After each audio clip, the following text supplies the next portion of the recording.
মাননীয় মন্ত্রী, একটা বিষয় হলো যে আপনাদের বিগত বিএনপি সরকারের সময় এই আপনাদের দেওয়া র্যাবের নামও পাল্টানো হয়েছে অন্তর্বর্তী সরকার, এবং তাদের পোশাকও পরিবর্তন করা হয়েছে।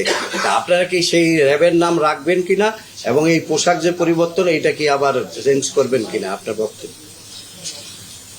এটা একটা জন চাহিদা আছে এবং জুলাই জাতীয় সনদেও একটা সুপারিশ গৃহীত আছে যে র্যাবের বিষয়ে কিছু সিদ্ধান্ত নিতে হবে, র্যাব বিলুপ্ত করার বিষয়ে, র্যাবের নাম পরিবর্তন করার বিষয়ে।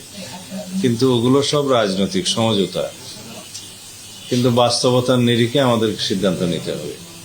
আমরা একটা specialised force, law enforcing force আমাদের দেশে চাই কিনা, এর উত্তর হবে অবশ্যই চাই। তখন আমরা সেটা কি আদলে রাখবো, তাদের জুরিসডিকশন কি হবে এবং তাদের অ্যাকাউন্টেবিলিটি কি হবে, তাদেরকে কিভাবে আমরা ট্রান্সপারেন্ট রাখতে পারি এবং সর্বোচ্চ সেবা গ্রহণ করতে পারি, এগুলো পরীক্ষা নিরীক্ষা করে আমরা এই বিষয়ে সিদ্ধান্ত নেব।